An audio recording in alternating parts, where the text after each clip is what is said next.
Hello, CQ. Hello, CQ. This is Two Emma-Toc, Writtle testing. This is Two Emma-Toc, Writtle testing. Hello, CQ. Hello. Everyone enjoyed their dinner? Yes? Excellent, thank you. Good. I think Tim will say a few words to that effect in a moment. As I said before, you know, the whole purpose of doing this is to be together and to, you know, be social and be with friends and have a good time. So I hope everyone's having a good time this evening. Thank you. Yes, good. Yeah, good. Small administrative matter, we have a talk on this coming Wednesday, the 25th, so please do come along to that if you're interested. We also have another one on the 29th of June, and then we're into festival season and there's loads of stuff happening over the summer. So please do come along, check the website, all the usual stuff. We hope that come the autumn term, come October, we'll be back doing this sort of thing regularly. We'll be doing the talks regularly, socials, all the usual stuff. So, you know, I think the worst of COVID is behind us now, thankfully. And we'll be back to, as I said, being together. So, that's something to look forward to. I'm going to hand over now to Tim, who's going to tell us a little bit about what happened in this very room 100 years ago. But I think before that, he's going to say a few words about the evening. So, Tim, well, thank you. Well, first of all, ladies and gentlemen, thank you so much for coming. This was a mad idea that Adam and I had back in 2020, in those hallowed times before pandemics. Let's all go for a curry and celebrate something, and here we all are. Well, thank you all for coming and supporting it, for those who supported over the week in the organisation. So to Adam, Anthony, Roger, Robert, and all the rest of you who put it all together, thank you. The spreadsheet for tonight was an epic piece of engineering skill and talent. After the 34th email, I've delivered £100 million projects with less emails than this one.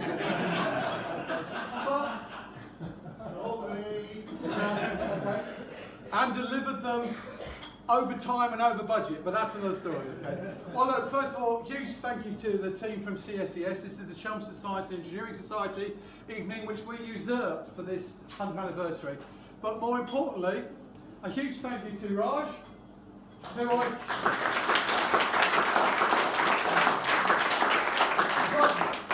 he's just the boss for the entire team who've made it happen tonight. Chefs, staff, waiters, ladies behind the bar. Thank you so much. It's been superb.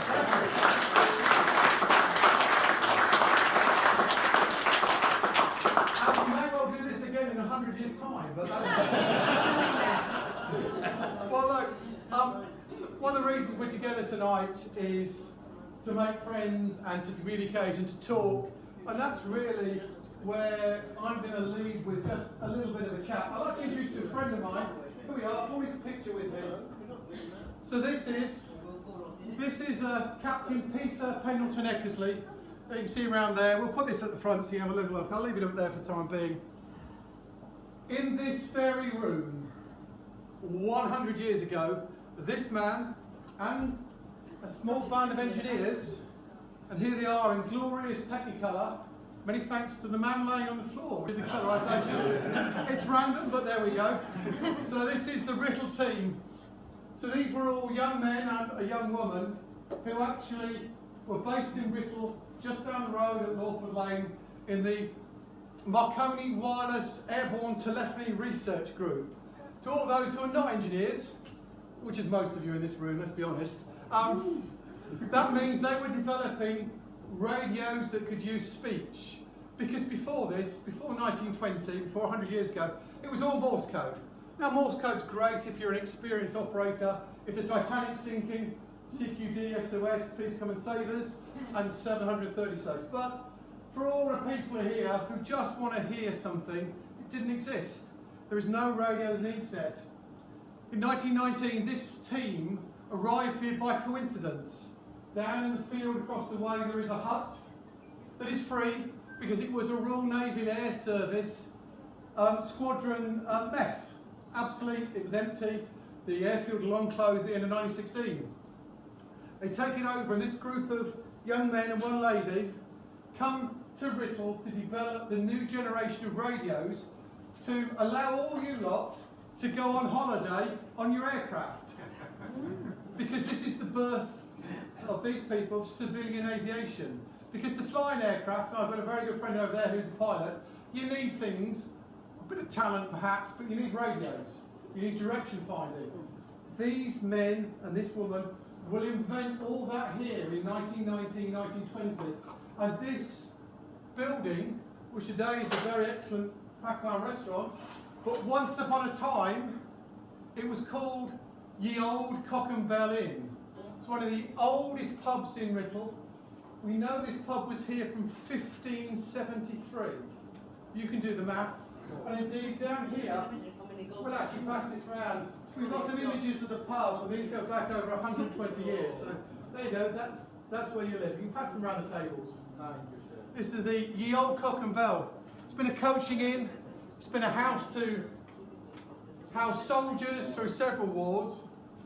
But when the Writtle engineers come here, they've got nowhere to live.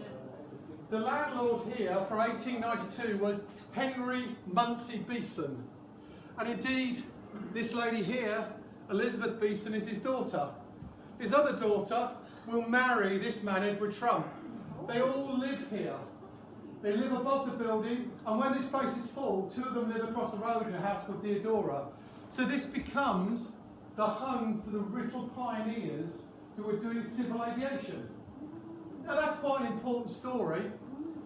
If you'd been here on June the 15th, 1920, 102 years ago, in the bar just over there, because this is a nice new shiny bit, but the original bar is over here, you'd have heard this man.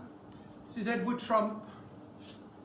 He's going to marry her daughter in this pub in 1927, but he's built on the bar here a radio, a wireless in that terminology, and they're going to tune in, and actually, because he's an expert, he's actually built an amplifier, they're going to have a horn speaker, and they're going to listen to a concert from Chelmsford.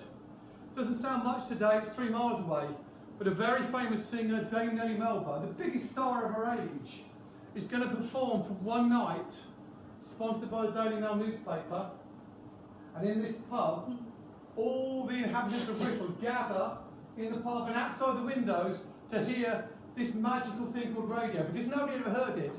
The biggest star singing Home Sweet Home, Nymphs El Sylvain, which is a real barn turner, and God Save the Queen, twice. Shut up. I know who's that gigging down there. This is really the start of it all. The genie is out the bottle. All over the world, Melba's voice from massive masts in Chelmsford is heard. They hear her in Denmark, and in Scotland, and in America, and across Europe. Thousands of people are tuning in, just as the family did here on the radio set, playing in the streets. People are literally blocking the road to listen to Melba outside the Cock and Bell Inn. Everyone thinks this should be the start, because this is an amazing event. You can hear music and words from an opera house. Nobody ever heard this before, because it's just Morse code, the dot dashes. There's going to be a bit of a period of time when there's a problem. The Chelmsford station is incredibly powerful, and when it's transmitting a nice concert from Melba, or Dame Clara Butt, or Lawrence Melchior, the huge stars, for the younger people, well, actually, not even, it's the Michael Jackson of their time, or the Beyonce of the time. These people were bigger and more famous. There we go.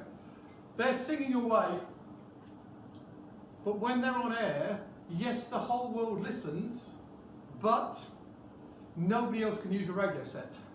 So if you're trying to fly on your new aircraft across to Paris for a holiday, you can't get any information. Everything is closed down, there's no need for the Admiralty. And so at the end of 1920, 102 years ago, it all stops.